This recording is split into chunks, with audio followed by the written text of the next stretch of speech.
we've got an amazing group of people tonight who are going to speak to you and with each other to share the ideas that are ones that are incredibly important. I'd like to begin by acknowledging the traditional owners of the land. Where I live, that's the Boonwurrung people of the Kulin Nation. But I'm sure that all of you living around Australia are on the lands of different people. And I'd like to also to share my respect for the owners of all those lands that we live on and have the benefit of. And people often ask me, why do we always do this acknowledgement of country? What is it about acknowledging country? And I think there are two really important reasons why we acknowledge country. The first is that my Indigenous friends tell me that when you welcome each other in a traditional way formally, you are saying to the other person, I've come to this meeting with purpose. I'm not here to muck around. I'm here to conduct business and I'm serious. And I want you to listen to me and I will listen to you. So the idea that comes from the Aboriginal people in the acknowledgement that they themselves engage in is about purpose. And I think that that's something very valuable to think about. And I also very much like to come to meetings with purpose, not just to be frivolous, unless that's the purpose. Of course, the purpose could be frivolous. The second reason that I think it's important to acknowledge country is because it situates us in our history. It makes us think about who we are, about the fact that we're in this land and we're so lucky to be in this land. But being in any land comes at a cost. And that's something we have to understand. That's part of our history as Australians. But we also then move to think about the rest of our history. Because we're not just Australians, we're Australian Jews, or Jewish Australians, depending on where you feel in that debate. And we're also women. And the question is, what is the history and baggage that we bring with us as Jewish Australian women from our experience of trauma, our experience of joy, our experience of enjoyment, our experience of conflict? All of those things make up the people that we are. And tonight we're exploring the very important event in our Jewish history that affected some of us, but not all of us, because some people weren't in Europe. Not all Jews were in Europe. Some Jews were in Australia already. Some Jews lived in Arab lands, lived in Africa, live in all sorts of other parts of the world. But it had a very, very momentous event in Jewish history, Kristallnacht, which we'll hear more about in a minute. But we're doing one thing that isn't often done, and that's we're thinking about women. And we're thinking about what happens if you ask the question, what happened to women during that event? What was the effect of that event on women? And how did women react? Was it the same or different from the way men reacted? Was it the same or different in terms of the long-term changes that came about? How did that trauma affect the women? And it's very interesting, I believe, and I think you're going to have an absolutely fascinating night. We've got incredible speakers, and I'm going to hand over to Pauline to introduce both herself and the next part of the event. To Sue. I'm so sorry, Sue. I've just given you the wrong name. Many, many apologies. No problem. Hello, everybody. Good evening. I'm Sue Hampel, and it's my pleasure on behalf of the Melbourne Holocaust Museum to also extend a very warm welcome to everyone attending tonight's session. This event marks the start of a week where we remember the events of Kristallnacht, a pogrom which marked the intensification of a regime of terror against the Jews of the Third Reich on November 9 and 10, 1938. At the Melbourne Holocaust Museum, we are hosting Sarah Bloomfield, Director of the US Holocaust Memorial Museum, to deliver the keynote address for the annual Rosenkranz Kristallnacht oration. We are very honoured that Marion Kaplan will deliver the pre-recorded night. Marion is the Skirball Emerita Professor of Modern Jewish History at New York University. She has won numerous awards and accolades. Professor Kaplan is an internationally renowned scholar of the history of the Jews and the Holocaust. With her widely acclaimed book, Between Dignity and Despair, she opened our eyes to how Nazi persecution affected German Jewish families, and especially how women reacted to it. Her important contributions investigate how gender has played an important role in Jewish history in general and during the Holocaust more specifically. Professor Kaplan has made pioneering contributions to gender and Holocaust studies, for as she explains, an emphasis on gender helps tell a more detailed and nuanced story of the Holocaust. If we fail to address women's stories of this era, it means missing half of the story about the Holocaust. Professor Kaplan is a 3-time winner of the National Jewish Book Award and has written 10 books. And most importantly, she was the doctoral advisor of Daniella Doron, one of our panelists here tonight. Tonight's oration is about Kristallnacht. Marion was one of the first academics to highlight women's experiences during the November pogrom. When we hear the term Kristallnacht, we think of the tons of shattered glass spread over the public areas, streets, synagogues, homes, and shops. From Professor Kaplan's research, we learn about another perspective, the flying feathers that are mentioned often in the memoirs of Jewish women. For just as in the Russian pogroms at the turn of the century, the German mobs tore up feather blankets and pillows, shaking them into the rooms, out the windows, and down the stairs. Jews were deprived of their bedding and their physical and psychological sense of well-being it represented. As Kaplan writes in her book, Between Dignity and Despair, broken glass in public and strewn feathers in private spelled the end of Jewish security in Germany. So it is with pleasure that I now invite you to hear Professor Kaplan's address.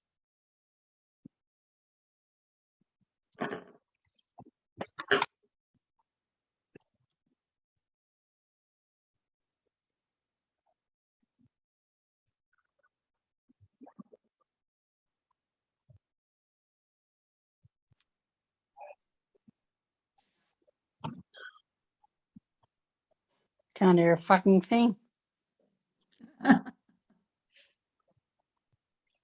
Apologies, just 1 second.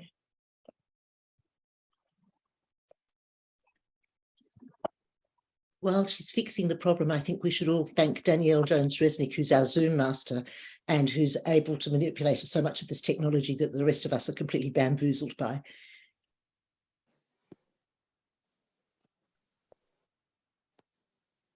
Of course, that's assuming I can get it to work.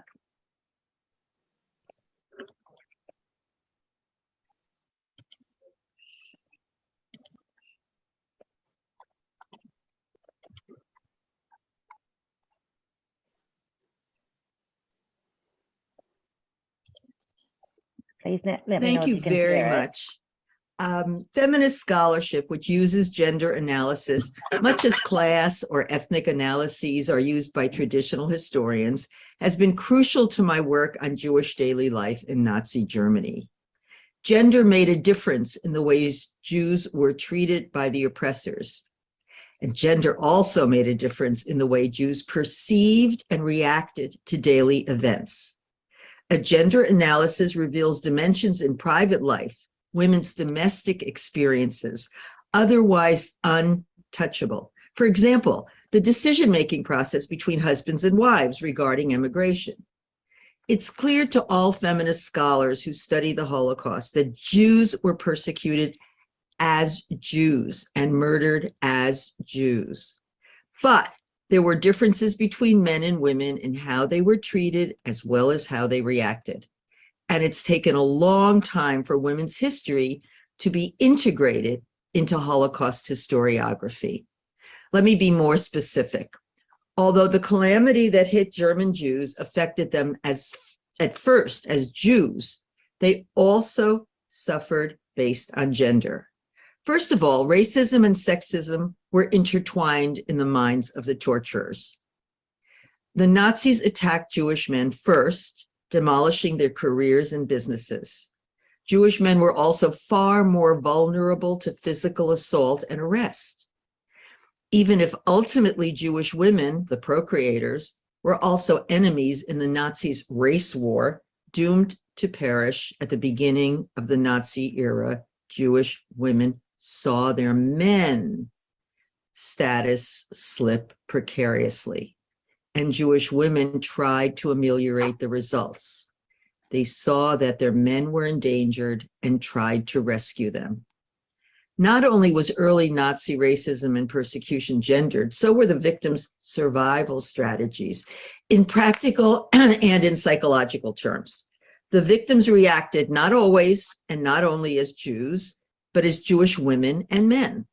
A focus on women led me to recognize, for example, that most women took the early warning signals of Nazism far more seriously than most men. So what signals did they notice? One of the first signs of a new era was the disassociation of former friends. Memoirs are replete with personal disappointments. One woman reported that she had stopped attending a monthly cafe clutch, not wanting to embarrass her non-Jewish friends. One day she met one of those women who assured her they would all welcome her. However, when she arrived at the cafe, no one was there. But she wrote, "I couldn't blame them. Why should they have risked the loss of their jobs only to prove to me that Jews could still have friends in Germany?" Moreover, she understood the processes at work. Quote, "With each day of the Nazi regime, the abyss between us and our fellow citizens grew longer. Friends whom we had loved for years did not know us anymore." Highly organized and active in communal, volunteer, or women's organizations, women noticed suffering openly, verbally, and later in their memoirs when they were ostracized. Perhaps men were just more used to competition in the worlds of education and work, their main focus. Women also eagerly trained for jobs and crafts useful in emigration, whereas men continued to hope that they would be able to maintain their careers or businesses. Children were forced to change their former career plans with all the pain and disappointment that entailed. And the choices available to girls were more limited, if one excludes housework, than those open to boys. Welfare organizations suggested sewing-related jobs for women, whereas men could consider many more options, including becoming painters, billboard designers, upholsterers, shoemakers, dyers, tailors, or skilled industrial workers, or farmers. Also, parents seemed more likely to go along with boys' choices of crafts or agricultural training, useful, for example, in Palestine. And then there were those parents who preferred to keep girls home altogether, to shelter them from unpleasant work or to help out around the house. With normal middle-class lives and expectations overturned, Jewish families had to embrace new strategies that they would probably have never entertained in ordinary times. For women, this meant new roles as partner, breadwinner, family protector, and defender of the business or practice. Increasingly, women found themselves representing their men, husbands, fathers, or brothers. Many tales have been recorded of women who saved family members from the arbitrary demands of the state or from the Gestapo, the secret police. In these cases, it was always assumed that the Nazis would not break gender norms. They might arrest or torture Jewish men, but would not harm women. Thus, traditional gender norms afforded women greater freedom at first, and they regularly mediated between state and family. They were able to manipulate the system slightly and consequently took on a more assertive role in public than ever before. In one small town, a Jewish family sent two of its women to the city hall in order to ask that part of their house not be used as a meeting place for the Nazi party. And some women took responsibility for the entire family's safety. One woman traveled to Palestine to assess the situation there. Another woman went to England to negotiate her family's emigration with British officials and medical colleagues.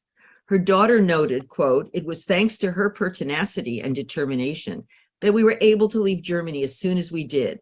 And it was always to be a great source of pride to her that it was she who obtained the permit allowing us to come to England." Gender also made an enormous difference in deciding between fight and flight. In the early years, Jewish women were more eager to leave Germany, more willing to face uncertainty abroad rather than ostracism at home. Jewish men thought they had, and they had, a great deal more to lose by leaving Germany.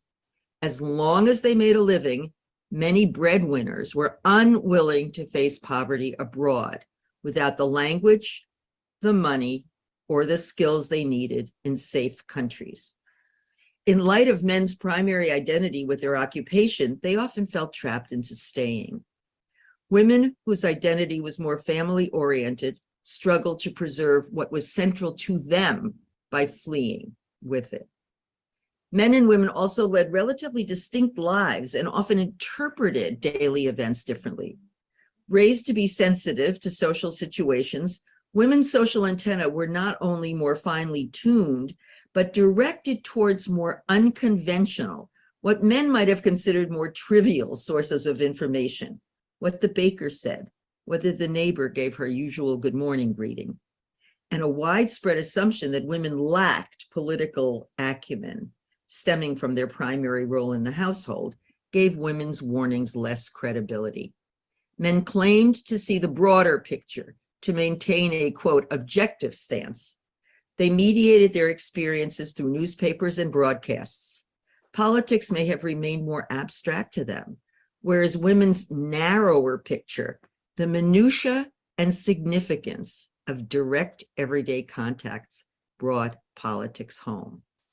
Summing up, Peter Wyden recalled the debates within his own and other Berlin Jewish families. I quote, "It was not a bit unusual in these go or no-go family dilemmas for the women to display more energy and enterprise than the men. Almost no women had a business, a law office, or a medical practice to lose. They were less status conscious, less money-oriented than the men. They seemed to be less rigid, less cautious, more confident of their ability to flourish on new turf. But, big but, I want to underline that perceptions by women or men were not the only factors affecting emigration.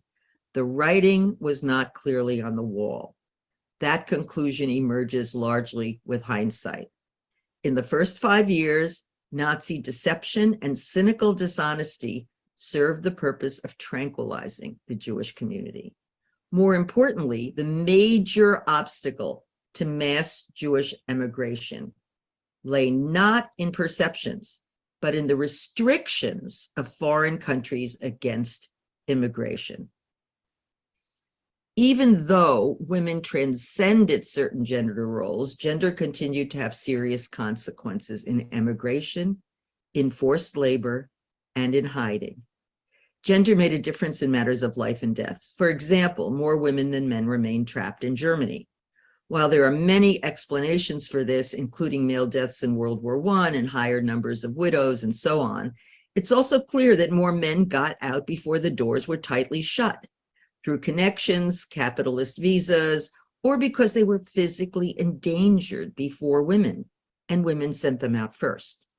The disproportionate number of elderly women whom the Nazis murdered suggested that gender and age were a lethal combination. And just as gender made a sharp difference in the destiny of German Jews, it also plays a role in how the Nazi era is remembered. There's a relationship between gender and memory in the memoirs, diaries, and letters and interviews I've used. Women and men offer different perspectives, often on the same events.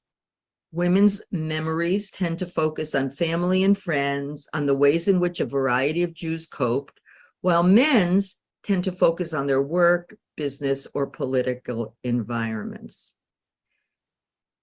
Victor Klemperer, a Jewish professor married to a non-Jewish, quote, Aryan woman in Dresden, wrote a diary with many details of everyday life. He noticed his political and personal fears, his acquaintances, and his academic projects.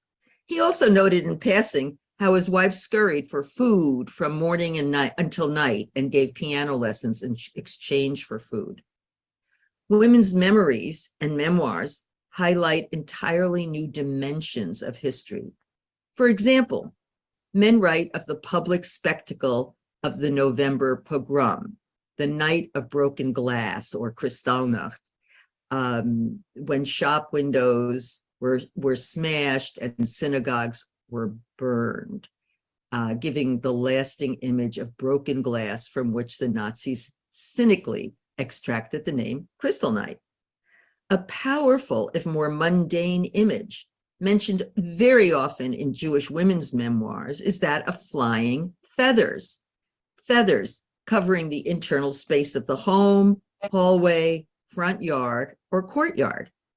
Similar to pogroms in Russia at the turn of the century, the marauders tore up goose feather blankets and pillows, shaking them out the windows and down the stairs.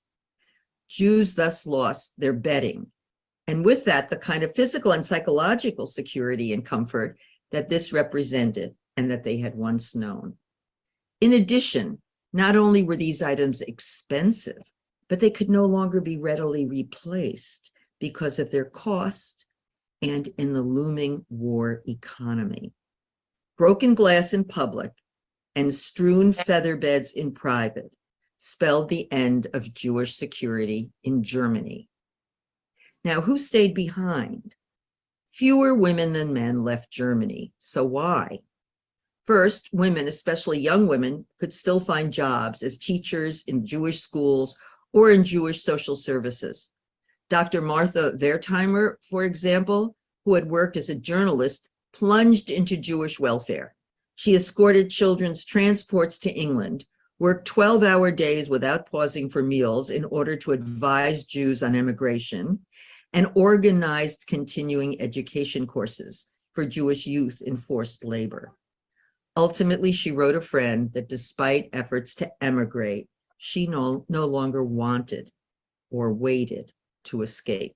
Quote, "It is also worthwhile to be an officer on the sinking ship of Jewish life in Germany, to hold out courageously and to fill the lifeboats to the extent that we have some." While the employment situation of Jewish women helped keep them in Germany, that of men helped get them out. Some husbands or sons had business connections abroad, and others emigrated alone in order to establish themselves and then send for their families. Also, families believed sons needed to establish economic futures for themselves, whereas daughters would presumably marry. Despite trepidations, parents sent sons into the unknown more readily than daughters. Another reason why more women remained behind was the fact that before the war, men faced more physical danger and were forced to flee. After the November pogrom, in a strange twist of fortune, the men interred in concentration camps were released only when they showed proof of the ability to leave Germany immediately. Families, mostly wives and mothers, strained every resource to provide the documentation to free these men and send them on their way, while some of the women remained behind. Even as women feared for their men, they believed that they themselves would be spared serious harm by the Nazis. Further, as more sons left, daughters remained as the sole caretakers for elderly parents. In fact, leaving one's aging parent, as statistics indicate usually the mother, was the most painful act imaginable. As late as January 38, one of the main emigration organizations announced that, quote, "Up to now, Jewish emigration indicates a severe surplus of men." The growing disproportion of Jewish women in the German Jewish population also resulted from the fact that, to begin with, there were more Jewish women than men in Germany. In 1933, 52.3% of Jews were women, but by 1939, the slower rate of female emigration meant that the female proportion of the Jewish population rose to 57.5%. A large proportion of those were elderly. In 1939, there were over 6,000 widowed men and over 28,000 widowed women in the expanded Reich. Thus, 20% more Jewish women than men, especially, but not only, the elderly, remained behind. When Elizabeth Freund, one of the last Jews to leave Germany legally in October 1941, went to the Gestapo for her final papers, she observed, quote, all old people, old women waiting online. To conclude, since the 1980s, a growing number of scholars have examined gendered aspects of the Holocaust. These gender analyses have two interrelated goals: to give women a voice long denied them, and to offer a perspective long denied us. To raise the issue of gender does not place it above racism, and that's how I started with this talk. We know, to quote Hannah Arendt, that the Nazis did not want to share the earth with the Jewish people. To raise the issue of gender does not place blame on other survivors for the disproportionate deaths of Jewish women. Blame always rests with the murderers. Rather, gender helps to tell a fuller and more nuanced story, to peek into the domestic situation of Jews, and to emphasize the multiplicity of voices and experiences in the war against the Jews.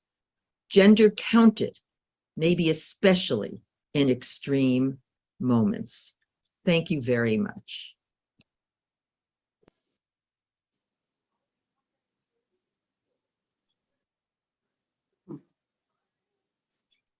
Good evening, everyone.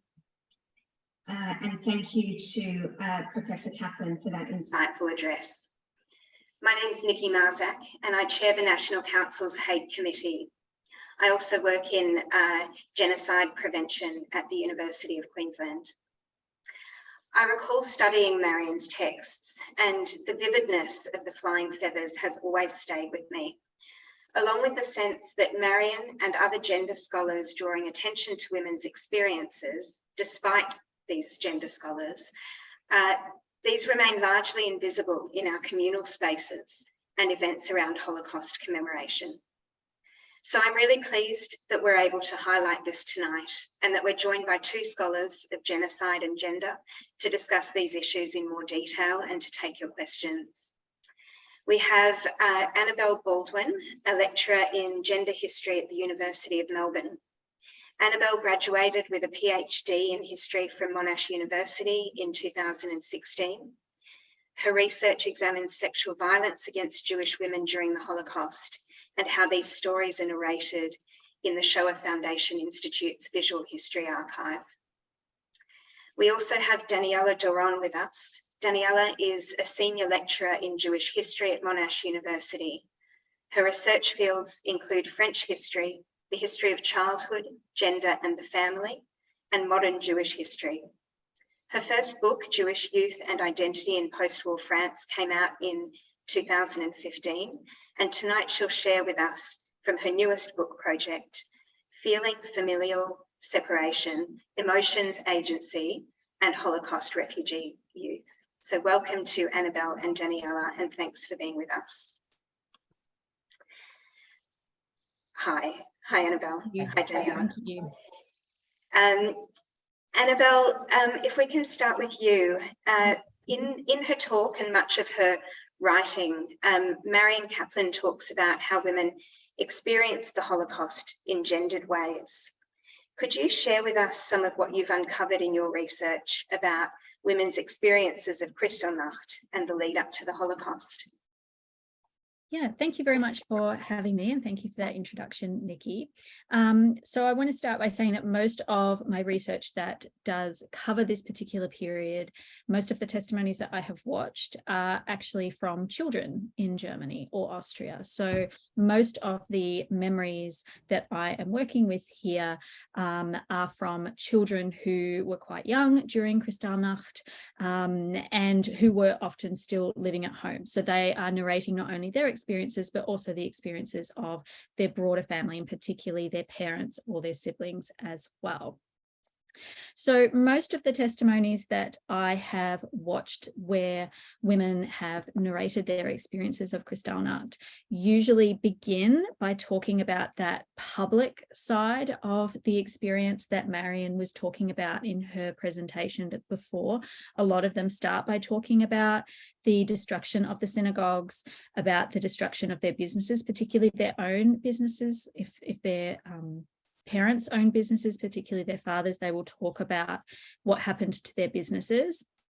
And these discussions almost always precede discussions about immigration. So of the testimonies that I am looking at, almost all of them left Germany after this event. And this event that they are narrating is part of a story of why they left Germany or Austria. So it's always in that context. And that's probably because those are the stories that I am listening to. These are the people who left Germany, who are able to tell their story and are able to narrate their story in the 1990s in this particular archival project.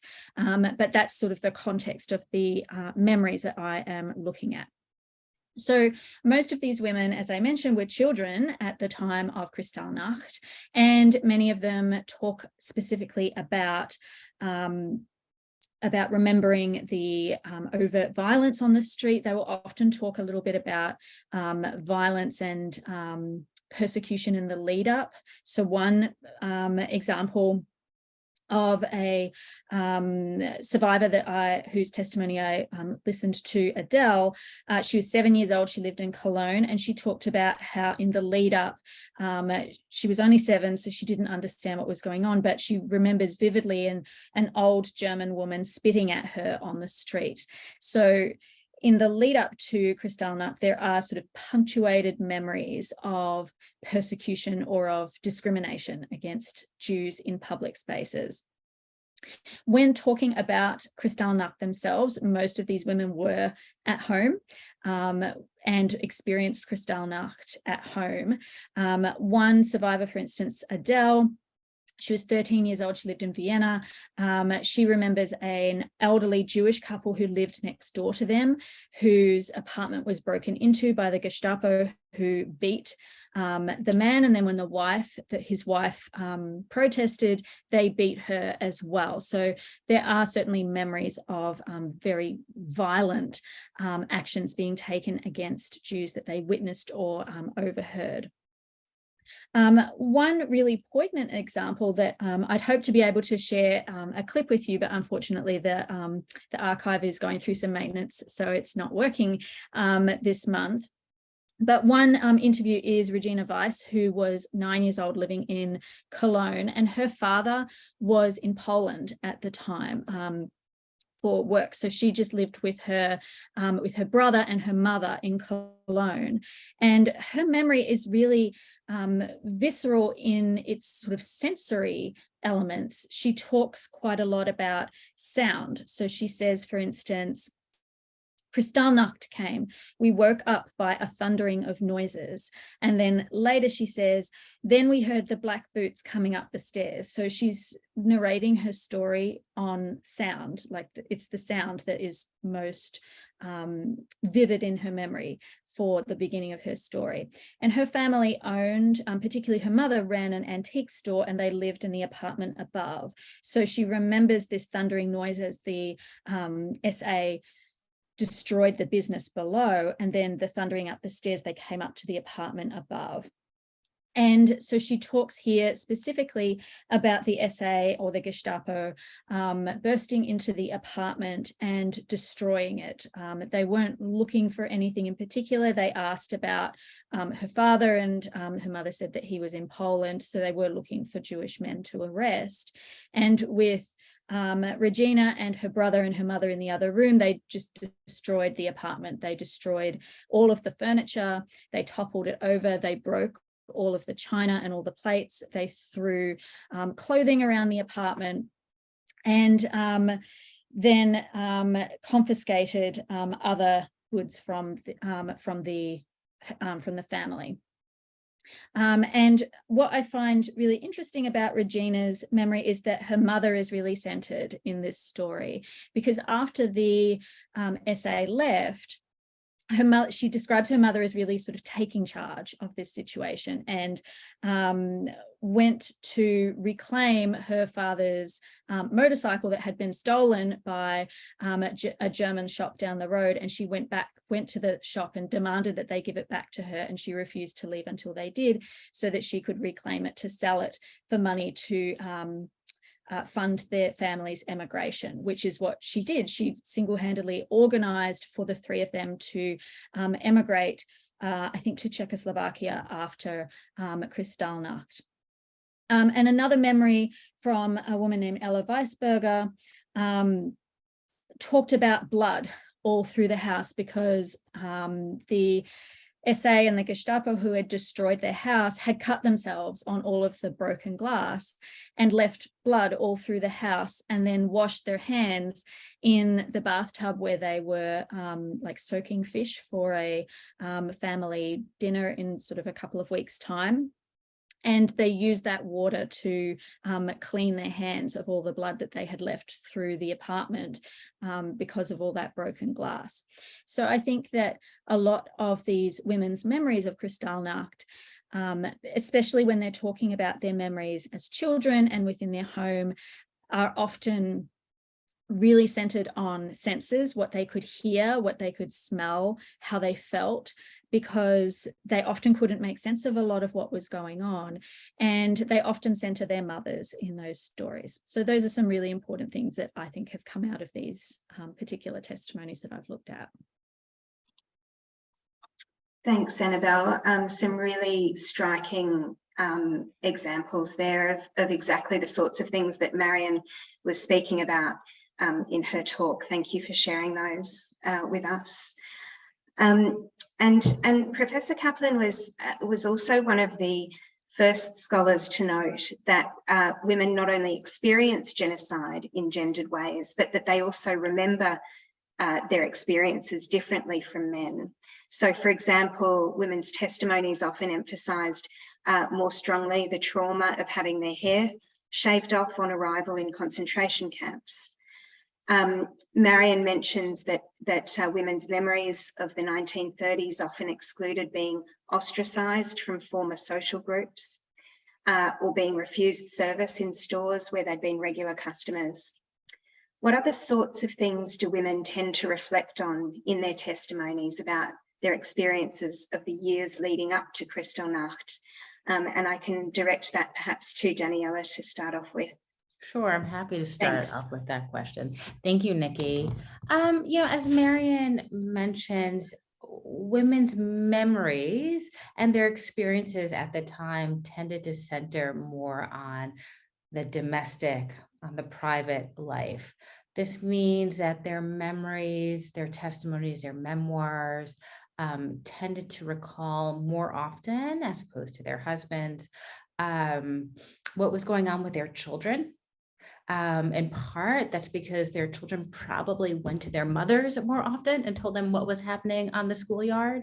And it's also because women, as Marion says, are more attuned and more sensitive to kind of the social atmosphere and what is happening in the neighborhood. So they'll remember what was happening with their children. They'll remember social snubs or not from shopkeepers, from strangers, from neighbors. And I think there are two key issues going on here. And I kind of want, in my remarks, I really want to draw out why Marion's research was so important, why it was so key to our understanding of the Holocaust.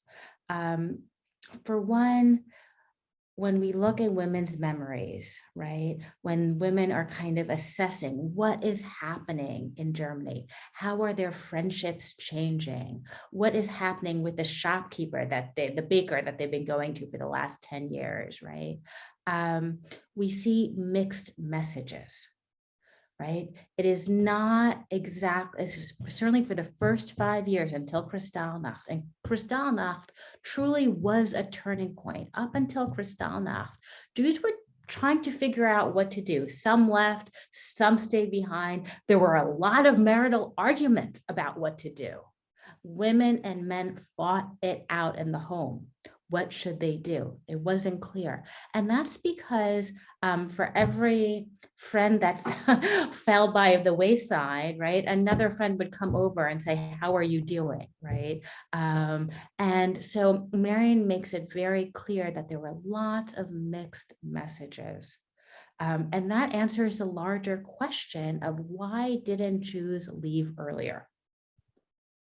It's very easy in retrospect, with all the knowledge that we have, to say, why didn't they go? Why didn't they just get up and go?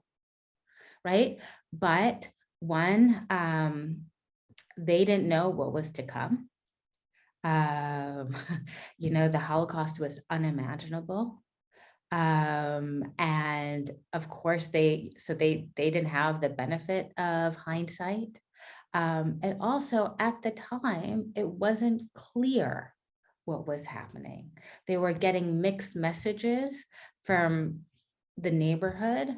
And they were also, you know, we say, you know, when I teach the Holocaust, I say, okay, there were these key pivotal moments: 1933, right? First Nuremberg Laws, 1935, Second Nuremberg Laws, Kristallnacht, 1938. But in between those years, those are long years, 2 years, 3 years, etc. And life goes on. And so what we see by looking at women's memoirs, women's testimonies, is how life went on and how families did their best. In some ways, it's complicated, but they accommodated themselves to the regime, because one has to continue with their life, right? Until some left. So it answers a question of why didn't Jews leave earlier? And we see these mixed messages. And what we also see is what did ordinary Germans do? I think it's very easy when we look at Nazi laws to say, well, where did all the Nazis go, right? But when we look at women's memoirs and memories, we see how Germans incrementally distanced themselves from Jews. And there's a very nice, fancy German word for this, right? Selbstgleichschaltung, right? Self-Gleichschaltung. Gleichschaltung means like train tracks, how Germans got in line. And they didn't do so because they were ordered to do so. They did so willingly.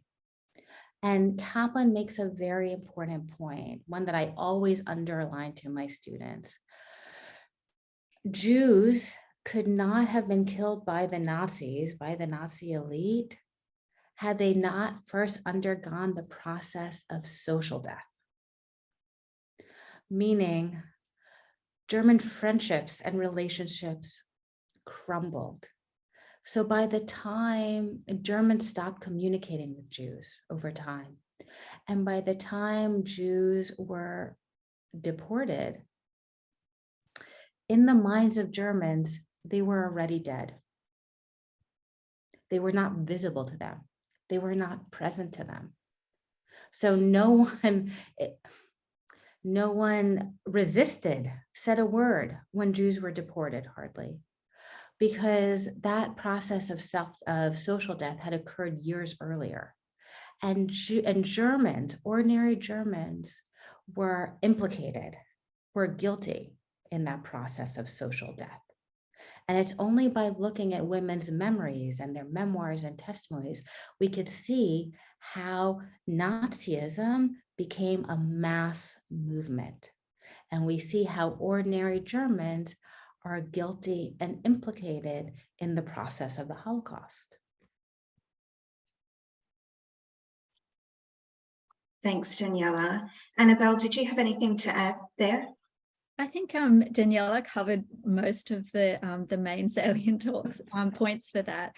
Some things that I want to add, because a lot of my testimonies here are from like female children. And so they're observing what's going on in Nazi Germany in these early years through a really different lens to adult women who wrote letters or diaries or memoirs. And one thing that I really notice in these testimonies is that they talk quite a bit about their home life, but they talk about it in really idyllic terms, that they had really perfect childhoods, that everybody was really happy, that they were really happy at school and that they had lots of friends, and that this is really contrasted to the time after the Nazis come to power in 1933, where all of this slowly, as Daniella said, begins to unravel. And so really poignant parts of these testimonies include the first time that they experienced this social rejection, often from their friends at school, or the time that they were forced to leave their school and go to a Jewish-only school. The times that they, as the testimony that I mentioned before, were spat at or yelled at on the street and experienced verbal assault, which women tended to experience more than men. Men would experience more physical assault in public spaces, and women would experience more verbal assault in public spaces.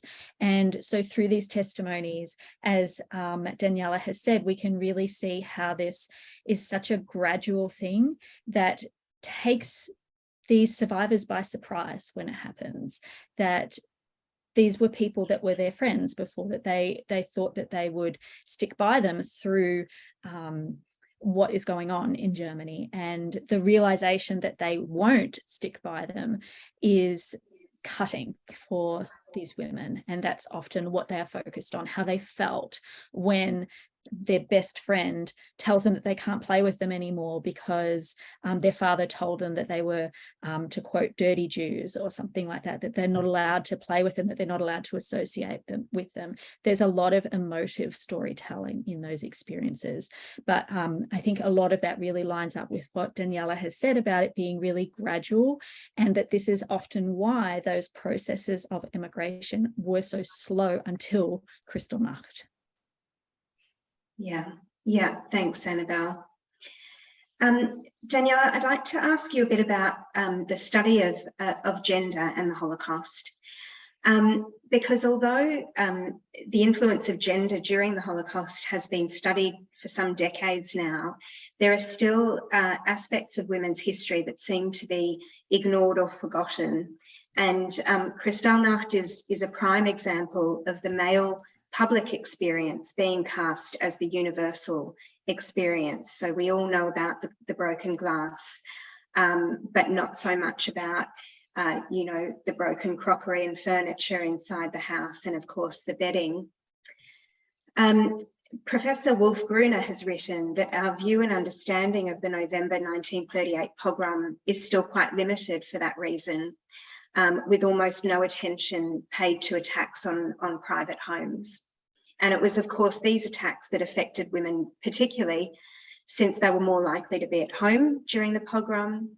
And it was also predominantly women who were responsible for cleaning up the destruction of the home afterwards. So I'm wondering why you think that women's experiences are still largely unspoken, as in the case of Kristallnacht. And if you think that it's partly that the domestic setting has not been considered important in Holocaust studies.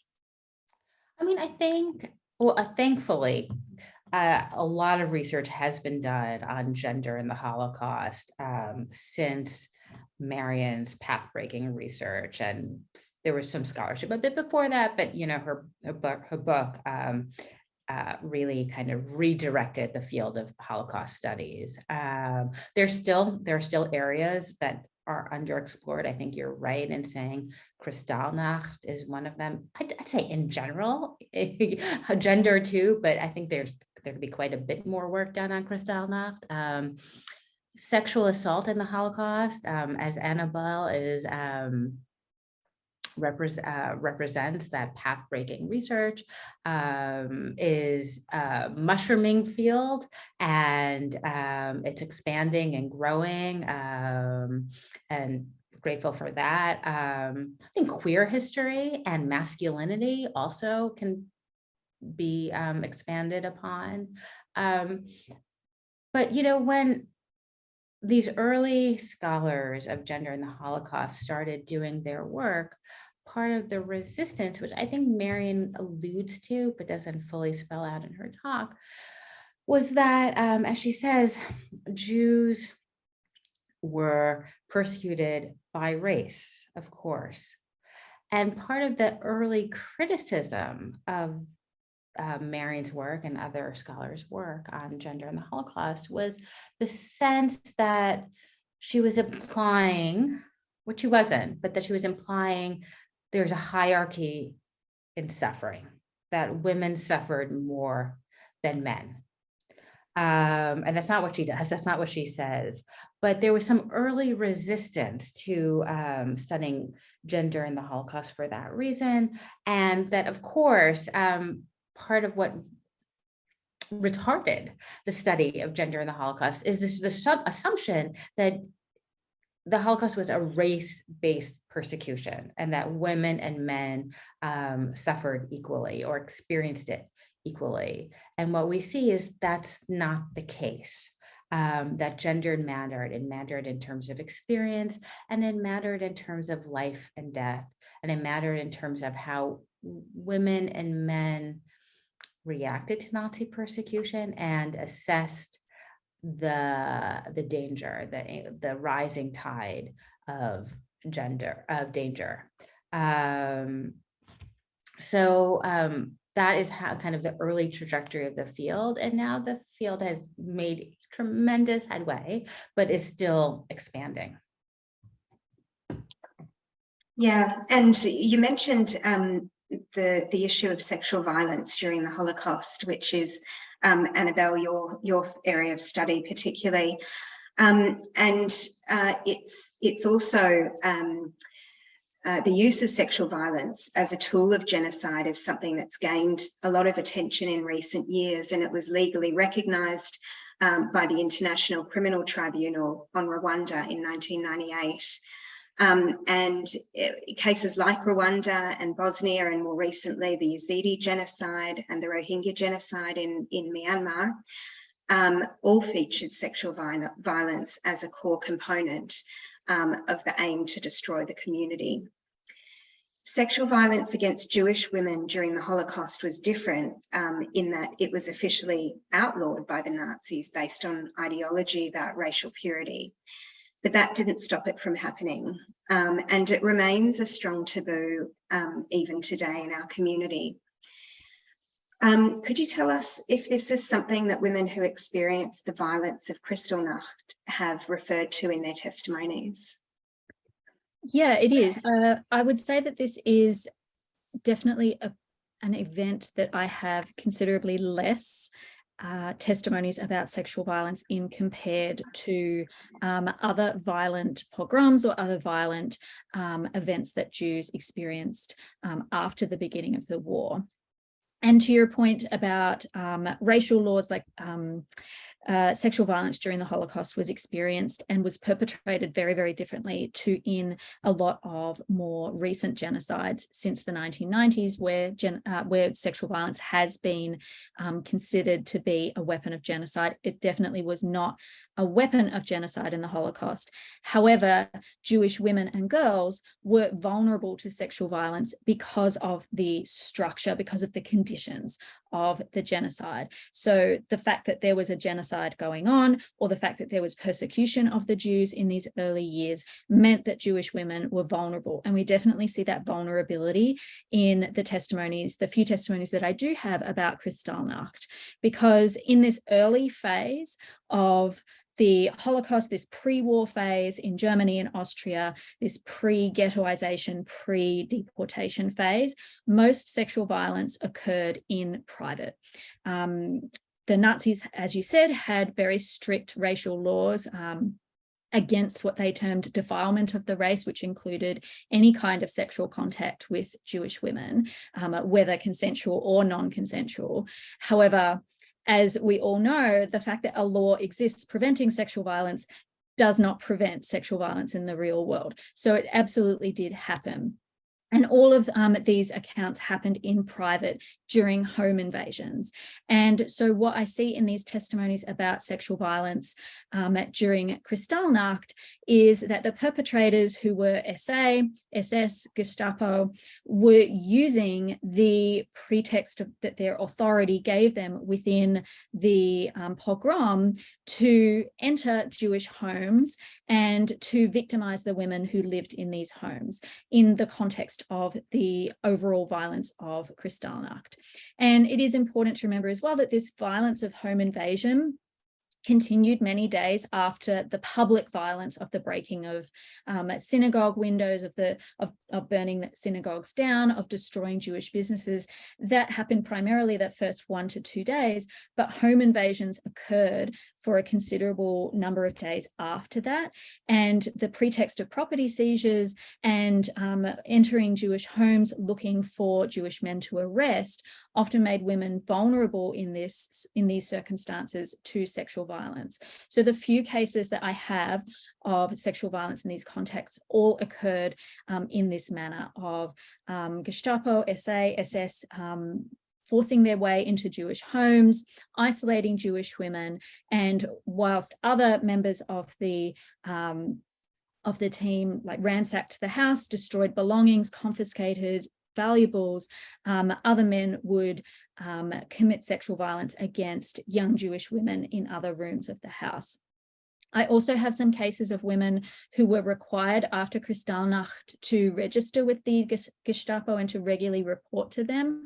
And one woman in particular mentioned that this was used as an opportunity to continue to sexually assault her every time she reported to the Gestapo. This was in Vienna until she was able to escape from Vienna. So what I find in these testimonies is that it's definitely not permitted by the Nazi authorities, but these are Nazi officers who are using the circumstances of Kristallnacht and their authority over Jews to victimize Jewish women in this particular way. So they're taking advantage of the vulnerability of Jewish women. And that's what I mean by the fact that the context of the genocide and the persecution of the Jews made Jewish women and girls vulnerable to sexual violence in particular ways.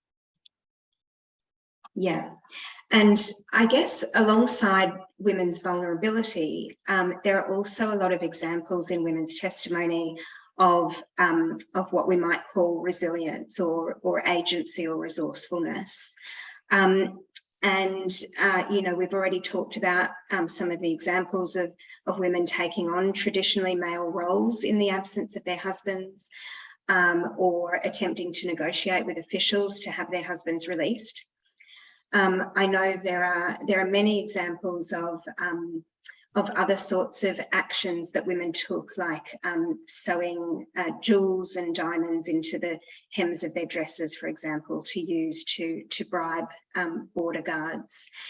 So I'm wondering about, Daniella, I think you've written about this concept of agency, and I'm wondering, you know, could you talk to us a little bit about women's agency and what sort of resilience or examples of resilience they showed during this time? Sure. And here I'm really drawing off of Marion's work, so I just want to give credit where credit is due, since it's her research that that speaks to this issue. But you know, Marion really, and I think she started discussing this in her talk this evening, talks about the role reversals that we see in Jewish families. She writes that men got depressed, women acted. For men to lose their jobs was deeply demoralizing. Men, in particular men of those times, of that generation, put a lot of self-worth in their careers and their professions. And so their life became more internal. It was also harder for men, as Marion said in her comments, to transport their skills abroad, right? You can't just become a lawyer. You can't be a lawyer in Germany and then a lawyer in the United States. It doesn't work that way.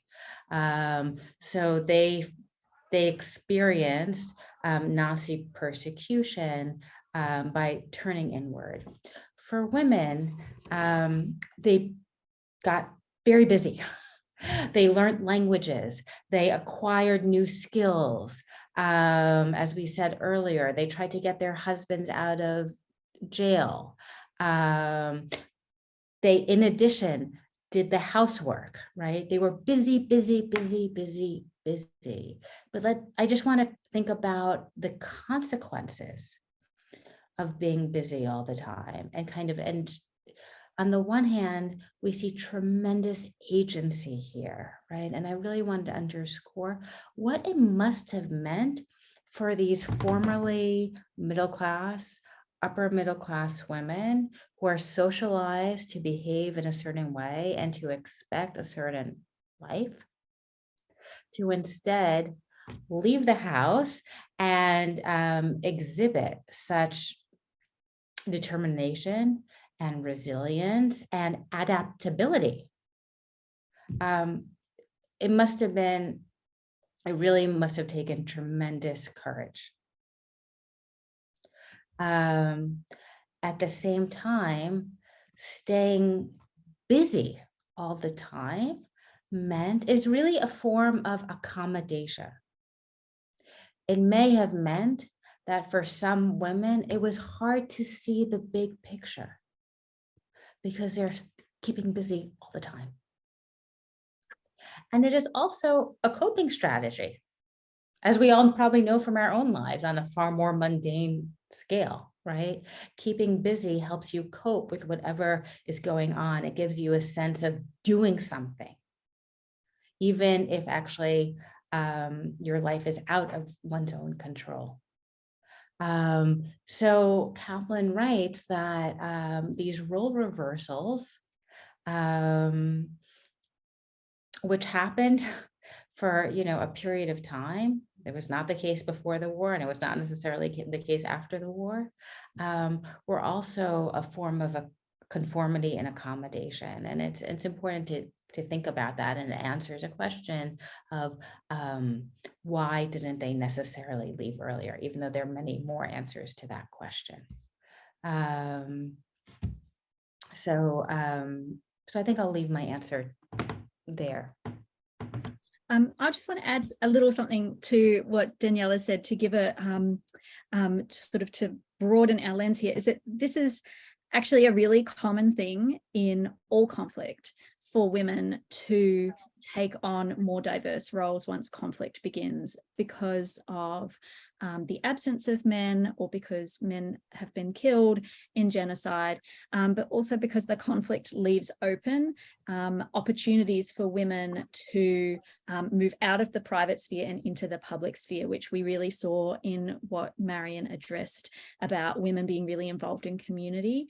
And so we often see conflict as a way that women sort of move into the public sphere and often remain there after conflict, which is certainly true in the case of the Holocaust. So I think what Jewish women are doing in Germany in the 1930s with this role reversal is something like this reaction, and these behaviors are really common for people who are experiencing persecution, and communities that are experiencing persecution and violence to go through as well. Yeah, there's so much to unpack in all of this, isn't there? I'd like to invite the audience to submit questions via the chat, and while those questions are coming in, I have one final question for both of you, which is really, what can we all learn from this? So why is it important to understand the full breadth of experiences of Kristallnacht, but also more broadly the history of the Holocaust? Annabelle? Thanks for that question. I think, as Marion mentioned in her conclusion, that not hearing about women's experiences means that we only get 50% of the story. So listening to and incorporating women's experiences in our history provides us with a fuller understanding of the Holocaust. But I think that including women's experiences can be broader and even more impactful than that, because exploring gendered experience, gendered vulnerability, and gendered persecution can also tell us a lot about the Holocaust itself, not just experience of the Holocaust, but also the way that the Nazis persecuted the Jews. As Marion said, the Nazis were focused not only on racism, but also sexism, that these were intertwined in Nazi Germany. And if we leave out the sexism element, then we don't fully understand Nazism. We don't fully understand the persecution of the Jews. So it's important not only to shine a light on the totality of Jewish experience, but also to properly understand these interactions between Jews and Nazis or other bystanders as well, that gender is a part of that story as well. Thanks, Annabelle. Daniella? Yeah, I just want to add on to Annabelle's brilliant answer that gender allows us to understand the Holocaust in of itself. You know, there's this, when I teach the Holocaust, when any of us teach the Holocaust, there's this structuring debate within Holocaust studies, which is the intentionalist functionalist debate. And I'm just going to kind of quickly unpack it for you. So intentionalist historians argue that Hitler had known from the very beginning that he wanted to implement the murder of the Jews, what we now call the Holocaust. So there was an intent to his policies, to his actions from the very beginning. Functionalist historians argue, no, those decisions were only made much later on, and the Holocaust emerged out of a series of factors and events, be it the war. I'm not going to get into all of them. So function, right? When we look at gender, when we look at ordinary Jewish victims, when we see the Holocaust from their perspective, we realize two things. This is a very silly debate, right? Who cares when the Nazis decided to murder the Jews of Europe? Because Jews did not have access to the inner dynamics, the inner mechanics of the Nazi regime. What we see from the victims' perspectives is how both the speed and the ambiguity of the Nazi assault, whether it was intent or function, it doesn't matter. We also see the importance of daily life history, that the little picture matters. It actually helps us understand the big picture and answer these very big questions in Holocaust studies. Why didn't they leave? Where did all the Nazis go? How gendered mattered in terms of life and death, in terms of survival, and in terms of how men and women, survivors, remember the Holocaust. Not just what we know or what historians read about, but also how survivors tell their tales and how that gender informs those memories as well. Yeah, and both of you are pointing to, you know, some of the benefits and perhaps also some challenges around testimony. And a couple of the questions that we've got in from the chat are around these challenges of using testimony. So one of the questions is, what are some of the challenges of working with memory sources from survivors and ways for getting around these challenges? And secondly, do we have sources of experiences at the time as opposed to testimony, which is after the fact and seen through the lens of a wider experience? So are there, diaries, for example, I suppose, or are there records from when this was all occurring that's not influenced by some of those memory factors that come later? Sorry, I missed the first part of that question. Nikki, sorry. That's okay. So, one of the questions we have is around the challenges of working with memory sources from survivors. So you both touched on what testimony can show us about the Holocaust, getting really to the truth of daily experience, of lived experience of the Jews. What are some of the challenges, particularly around testimony that's recorded many years or even decades after the experience itself? That is a great question. I like to put this to my students as when I ask them about oral testimony or survivor testimony, I ask them to talk about the challenges and the opportunities of the source, because often what we see, first of all, as being a challenge of an oral source or an audiovisual testimony are actually some of the wonderful things about these types of sources. So some things that we often identify as being problematic with memory sources such as testimony or memoir include things like memory loss or forgetting over time, the impact of public narratives on the way that survivors shape their stories and so on. These types of critiques or challenges often focus on the fact that these stories are recorded or written down or talked about so much later after the event. So I encourage my students, and in my work I do this too, to flip that around and think of that as actually a positive. That in fact what we see with memory sources is that these survivors have had a very long time to think about their story. They have thought about, and they've spent all of that time thinking about their experiences and how they want to tell their story, what is important to them when they communicate it to historians. And so that tells us quite a lot about how they want to tell their story. Often survivors don't talk about sexual violence, for instance, in testimonies that are recorded in the 60s and the 70s and even the early 80s. And it's not really until the 1990s that survivors start to really talk about this in recorded testimony. And often when they do, they've made a really conscious choice to talk about it because they've noticed that historians are not writing about it, and because they feel now that it's a really important part of their story that they want us to understand and that they need to communicate. And so I think it's an opportunity to explore what is really important to survivors. So there are definitely testimonies that are recorded much sooner after the end of the war. There are very famous testimonies by David Boder in 1945, 1946. He went around all the DP camps in Europe and recorded a great number of oral testimonies and transcribed them.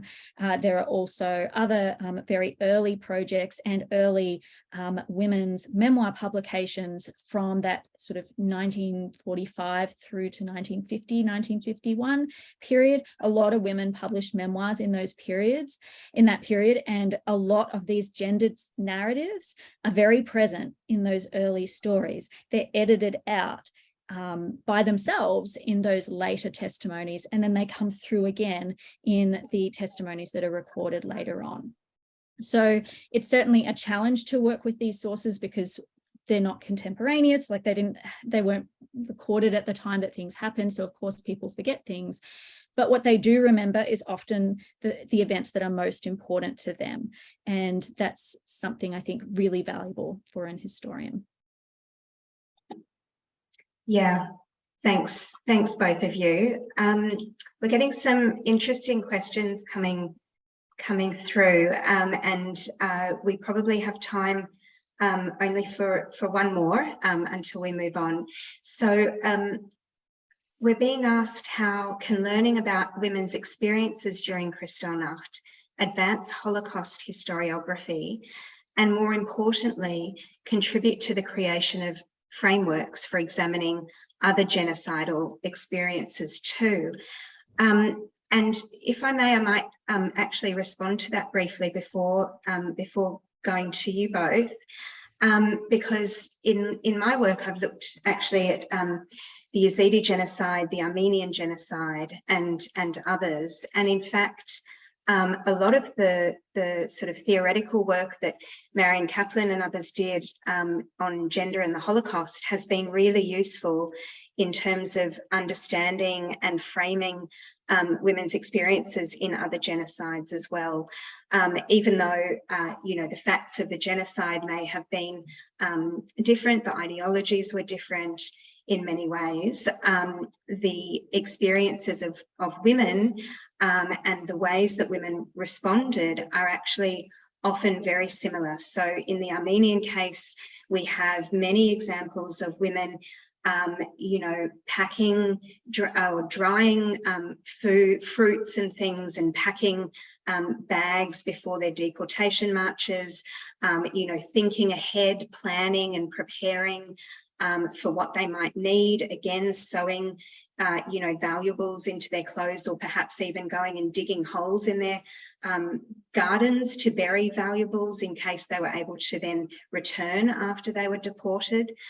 These are the sorts of things that there are examples of in the Holocaust as well. And it's only really with Marion's work and other gender scholars that these sorts of experiences and responses have come to light, and they also help us then to go and look at other genocides and to see how other women have responded. And often women, there is a bit of a transgenerational aspect to this. So in the Armenian and the Yazidi cases, because there have been many attacks, many pogroms and genocides over centuries, some of those stories from women have been transmitted down the generations. And so women, Yazidi women, for example, in the 2014 genocide in Iraq, would rub their faces with mud or with ash to try to not be noticed by ISIS men, to avoid sexual violence. And that was something that their own, grandmothers and great-grandmothers had done in the past. So that's from the Armenian and Yazidi perspective. Annabelle, Daniella, did you have anything that you'd want to add to that? I'll throw to you, Daniella, because I took the last one. Not too much, except just to add, take your point and underline it by saying it's so, it's so important to study the Holocaust not in a vacuum, but to make comparisons with other genocides, and to really to place the Holocaust within genocide studies more broadly, and to see what are the similarities and what are the differences and where do they stem from. And that is the turn of the profession in recent years. And Nikki's comment speaks to why we need to make that turn. Thank you so much, both of you, for sharing your thoughts and your research with us tonight. It's been really, really enlightening, fascinating conversation. So thank you both. I'd like to hand over now to David Slucky, Associate Professor at the Australian Centre for Jewish Civilisation at Monash University, to offer some brief comments and to lead us in a moment of silence for the victims of Kristallnacht. Thanks, David. Thanks so much, Nikki. I just want to, on behalf of ACJC, thank both National Council of Jewish Women and the Melbourne Holocaust Museum for the really important work they're doing in putting on, commemorations and events like this, a constant reminder of the way that the past continues to impact the present, but also I think to showcase the sort of vibrant intellectual life of Australia's Jewish institutions. So, I really want to say I'm so grateful to Dr. Doron, to Dr. Baldwin, and to Professor Kaplan, scholars that I've just well over a decade been learning so much from. And I'm been so privileged to call you colleagues and friends and teachers. So I think we're all so super lucky to have been able to learn from such incredibly brilliant women. So thank you for that. I just thinking about the commemoration and thinking about what we learn from all they've taught us, just to reiterate what I think is really important, by looking at women's experiences and telling these stories that are still to be told, we really get a much fuller picture of how people lived and died, about the decisions and choices that were available to them and that they made, the ways they interacted with each other, the way they remember their lives. And it tells us not only, as Daniella pointed out before, it tells us not only about women, but about everyone's experiences. By learning more about how women lived, we learn more about how children lived and about how men lived, and about the sort of permutations of gender and sexuality and identity in that time period. I think the anniversary of Kristallnacht is, on the one hand, it's a reminder of the ongoing threat of anti-Semitism, and we see it around us. We see it in graffitis and attacks and celebrities tweeting anti-Semitic things. But I also think it reminds us that anti-Semitism, as it did in Germany, doesn't exist in a vacuum. There's an intersection of a whole lot of oppressions that go with anti-Semitism: misogyny, sexism, homophobia, racism, transphobia, ableism. And I think if we can see anti-Semitism as connected to this system of intersecting oppressions, then we can sort of take some of the lessons from a tragedy like Kristallnacht and sort of look at what that tells us about what comes next, right? What do we learn from the past, and sort of think about what comes next after certain kinds of events. So on that, I'd like to invite everyone to join us for a moment's silence in honor of all victims of Nazism, and as the brilliant scholars told us, also of all genocides and acts of mass violence.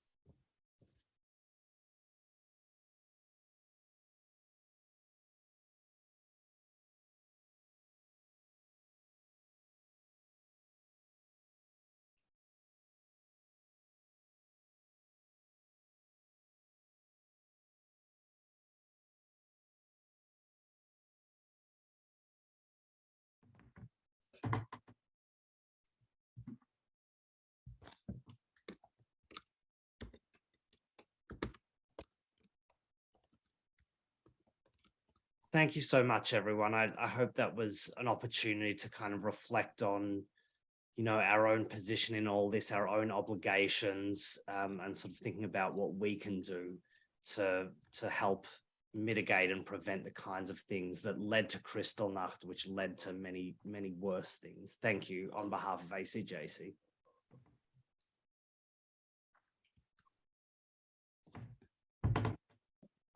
Well, it comes back to me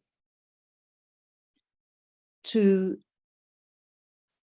reflect a little bit about this incredible conversation we've had this evening. I want to start my final countdown, I suppose, by thanking the incredible people and organisations that have been engaged this evening.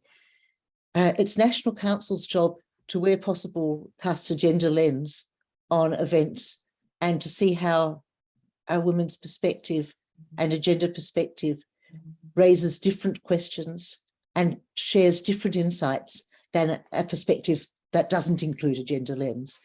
And we're incredibly lucky and honoured that Professor Kaplan spoke to us tonight from New York and shared her thoughts with us. But we're equally lucky that we have the marvellous Nikki Marczak, who's the chairperson of the hate committee. Now, not all organisations have a hate committee, and if you're really into hate, you can join our hate committee. And Nikki has been the chairperson of that committee, and she's been responsible for pulling this event together. And so I want to thank Nikki for that, and also, of course, for her wonderful role as the moderator of this evening's conversation. And thank Annabelle and thank Daniella, because without you and your research, the world would not keep on turning. We need this sort of work going on. So thank you very much for your work and for being here tonight. Of course, we have Sue Hempel and the Melbourne Holocaust Museum to thank, and David and Sue for ACJC to thank, because when we partner together, it is so much more powerful. The synergy we get by sharing our ideas across institutions in the Jewish community is just unimaginable. To imagine that people have worked in separate silos for so many years Whatever way we can break that down, we will, because we're just finding the synergy and the exciting intellectual and spiritual arguments that come about as a result of sharing with each other is something that cannot be underestimated. And David, of course, thank you very much for your comments as well. From the time I was very young, when I first learned about the Holocaust, I've been haunted by the question, would I have escaped? Would I have been one of the people who would have known what to do to survive? And I still don't know the answer. But the thing that's most interesting to me is that tonight we came close for the first time to even having any sort of answer to that question. Because I had an idea that as a woman, what I might have done, what I was likely to have done, depending, of course, where I was and all the different circumstances, and even whether I was a woman in the other life I would have. But I don't know whether this is something that other people worry about it, but, you know, what skills did you need to have to be one of the people who survived? We know a lot of what you needed to have was very good luck. And sometimes having all the skills in the world wouldn't help. I don't know whether I would have had good luck, but it's good to think that there are certain things I might have done that might have improved the odds of that survival, and that so many women did. And of course, we remember tonight those who were unable to leave. And as David said, the victims of genocides, and particularly for us as Jews, the particular genocide that's personal to us is the Holocaust. And we need to understand that first, I believe, to understand our experience. And of course, then we need to understand what's happened to other people. I mean, empathy is really crucial to respect. And if we start off by saying, I'm entitled to be respected. I was listening to a talk earlier on today where someone said, I've come to speak to you and I want your respect. As a member of the audience, as a member of the people speaking, what we need is to respect each other. And that's ultimately what we need to do. So if we can find ways through a good, powerful sense of ourselves and understanding our history, we were a long way towards the path. So NCJW has got some other projects that are relevant to what we've been talking about tonight. And if you're interested, please be in contact. So, for example, we need someone who's a grant writer. If you're a grant writer and you'd like to come and join us and help us write some grants, that would be great. If you're interested in Australian Jewish women's history, we're looking for some people who might like to be involved in a project there. There are so many things to do. There's so much work to be done. We remember the people of the past. We remember and honour and respect those lives. And we think we need to respect and honour what it is that we can do to make the world a better place. Thank you all very much for your attendance this evening and for all of you who are involved in contributing to the event. Good night.